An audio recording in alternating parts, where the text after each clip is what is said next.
I just went on a date with a guy who tried to rob me at the worst moment of my life, and I have no one I can tell this to. 2 years ago, I returned home from my father's funeral.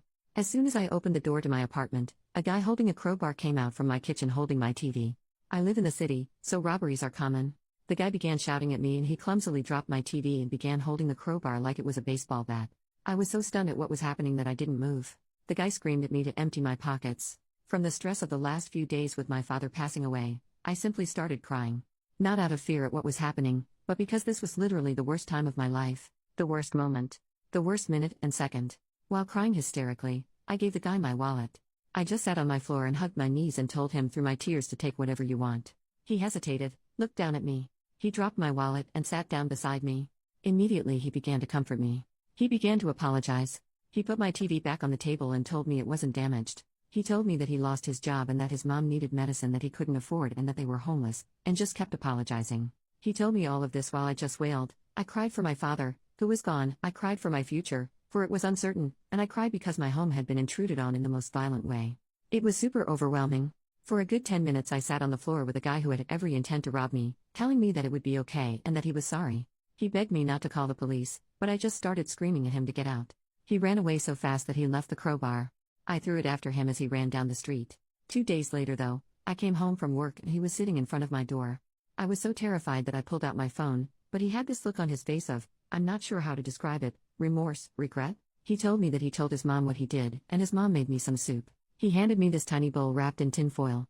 Again, I was stunned and overwhelmed and angry that I slapped the bowl out of his hands and it shattered on the floor. I told him to leave or I was calling the police, so he left. I remember he looked upset. I left the soup and shattered bowl outside my door, almost as a warning for him to not come back. Well, fast forward to about 3 months after that, I got a note in my mail slot from the guy. He told me his mother had passed away and that he was no longer homeless and that he had a job. He wanted to repay me for breaking into my apartment. He wrote down his address and told me that I was welcome to break into his place if I wanted, but he didn't have much stuff. This all overwhelmed me. I threw away the letter, but I remembered his address. I remember walking by there one day, out of curiosity. It was a ratty apartment building across the city. He was walking up to his room and he saw me. He waved. I turned away and left. He ran after me, apologized again. Told me that he never meant to do what he did. He showed me the program from his mother's funeral that he kept in his wallet. He wasn't lying, she was real. He was real. He was a real person. I don't know what it was, but I believed him. We slowly began to grow together as people. I can't even describe it. After a year of maintaining communication and learning about who he was, he enrolled in a local community college and began taking courses to earn credits before applying to university. I helped him study for his history class a lot. He's great at math and science though. I never invited him over to my apartment, however. No matter how much I got to know him, I was still afraid of him, and he knew that. He knew that I couldn't trust him. But tonight we went out for coffee because he said he had an exam in his World Civ class. When I got there he said he forgot his book. We just talked for a bit, we laughed, and then he told me he wanted to cook for me. On a whim I decided to invite him to my apartment. After picking up some things from the grocery store, he came over. I was so nervous that I was shaking. He noticed, he squeezed my hand, and then he made dinner. It was amazing. We talked, we laughed, we sat on the floor and watched a movie on the TV he tried to steal. We even made jokes about it. And then he told me that he missed his mom, so I just gave him a hug, and shortly after, he left. I don't know what I feel, but I do know that I can't give up on people anymore. Some people just have the crap end of life. Maybe things have a way of working themselves out. And I miss my dad too. Edit, I am beside myself to log on this morning and see this at the top of this page. I have been a Redditor for a few years, but never thought this would happen. Also, to those of you who are messaging and commenting to confirm the validity of this, I guess it never occurred to me when I wrote this that it sounded so ridiculous. It really does. I don't blame you for saying it's false, but it's real. He's real. I'm real. It all happened and is happening currently. Thank you all who have messaged me and commented. And thank you to the 2 people that gave me gold. This is just insane to me. I'm so grateful. Edit number 2. Sorry for neglecting this. Today has been insane with work and hosting a friend's bridal shower. I want to clarify a few things about this, because I am getting a lot of messages about a lot of different things. 1. People are saying that I am being too trusting of him after what happened. You're right, I suppose. I mean, I live in the heart of one of the most dangerous cities. My friend was robbed just a few years ago and was actually physically injured as a result of it, so me trusting him did not constitute me giving him a hug after he broke in. It was much, much more than that. 2. My dad died of a brain aneurysm in March 2013. He passed away peacefully in his sleep. The thing about my dad though was that he was the most generous, most kindest man in this world. I know people like to say that about their parents, but it's true about my dad. When I was 4, I remember him giving these guys a ride from prison, They were released after serving their sentence, but had to walk to get to where they were going because they didn't have anyone to give them a ride anywhere. My dad picked them up, had them hop in the back of his pickup truck, and took them home. He put his life, and basically mine, at the hands of these people who could have hurt us. They didn't, thank God. My dad taught me to be selfless and understanding of the world, and of people, and I loved him for that. But when I lost him, it shattered me, it turned me into an entirely different person. After my dad died, I became severely depressed and angry. I was angry at everything. I had to take a leave from my job. I teach second grade. All day, I would lay in bed and think about how much I hated God, or whatever higher power, for taking my dad away. Nothing seemed worth it. After the guy, my friend, broke into my apartment, I hated him for a while. I hated my dad for making me so trusting, because I didn't call the cops on the guy. I hated my dad for dying. I hated him for being so incredibly compassionate and better than me. I hated myself for being vulnerable. I just hated everything. 3. The guy who tried to rob me as a person. And of course, I constantly ask myself when I'm with him, what happens if he tries to hurt me? Or rob me again? But the thing about him is that he knows I'm thinking this, and he constantly tries to reassure me. We have grown together as people, as I said. There's a whole 2 years that I didn't post in this recounting because it would be like a novel-length post. Do I like him? I don't think so. I don't think he likes me. I think we both understand, respect and honor the other for our mutual struggles. We're proud of each other, and we're both guilty of things.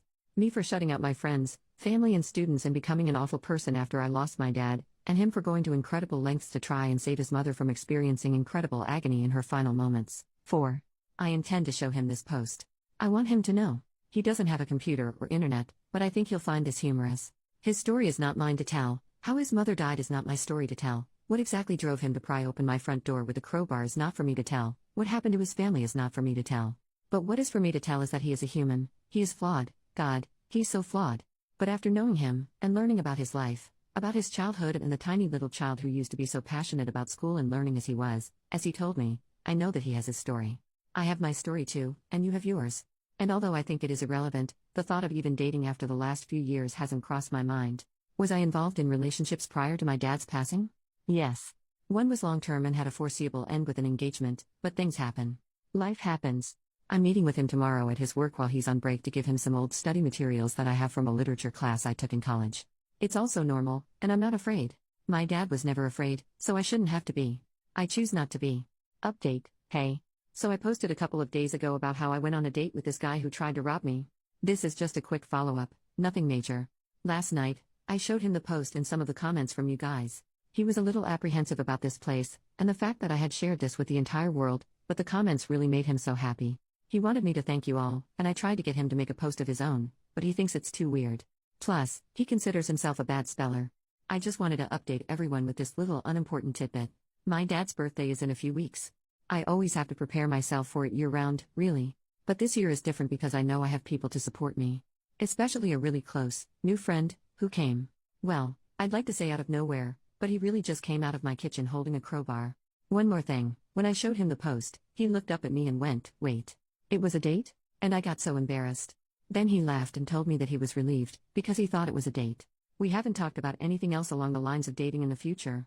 I just wanted to extend my gratitude, my thanks, and my love, as well as his, to you all.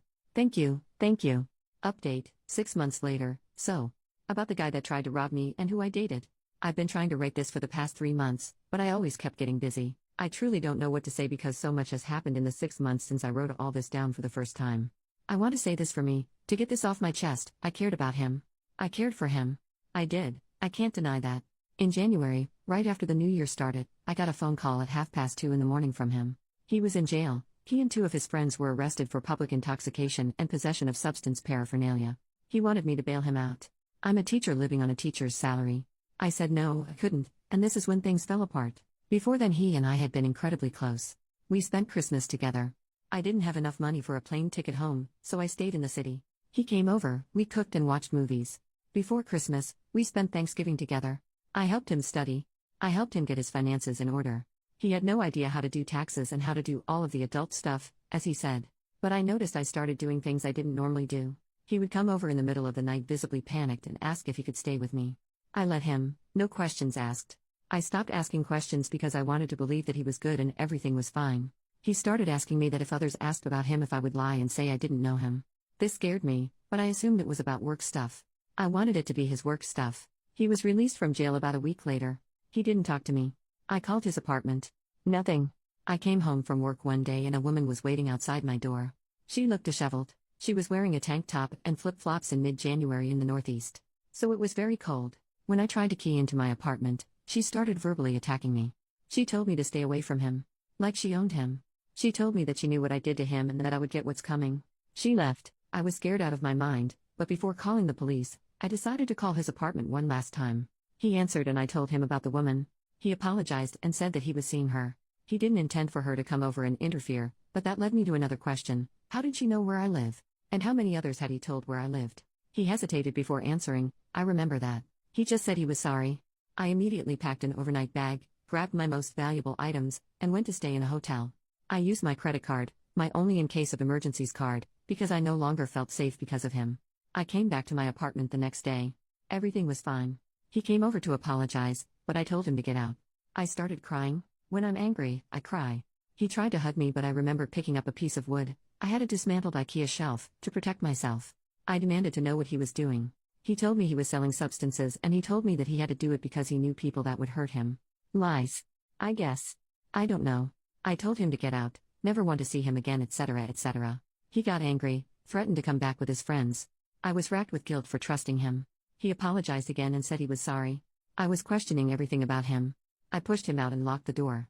The teaching program I'm a part of rotates teachers in and out of schools across the country. Last year I put in a request to move across the country to be closer to home. 2 weeks after this encounter with him, I found out that my request was accepted and I was set to leave in March. My apartment was broken into and vandalized in early February. At night, he would come and knock on my door. I would call the police, but he would always leave before they got there. His guys started harassing me. Nothing was ever stolen, just broken. They broke a glass bottle my dad made for me when I was 6. He knew how much that meant to me, and now it was shattered. The week before I left, I saw him outside my building. I called the police. He was walking over to me, and I remember having this fiery rage in me. It was this impassioned, red, angry heat that washed over me, and I took my keys, which are on a lanyard, and I just started hitting him. I ended up cracking his eye socket. When the police questioned him, they realized he was the one that was harassing me, and what do you know? He was wanted for a myriad of other charges. After he fell down, after I cracked his eye socket with my keys, I started kicking him. I wanted him to die. I really did. Then I thought about what my dad would think. But then I realized I'm not my dad. I will never be him. I'm different. This is different. People are different. Not all of them are good, but some of them are. I am good. I am a good person. Right now I'm sitting in my new apartment in a brand new city. It's warm. Rent is cheaper.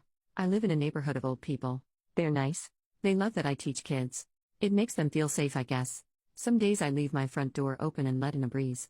I'm never afraid. The beach is literally a 7-minute walk, I've timed it, from my back door. I'm happy. So I'm putting this to rest. It's done. It's over. I'm tired. I'm posting this and not checking back anymore. I just wanted to tell someone, because no one in my personal life even knew this was happening. I still can't believe it happened. But it did, and it's done.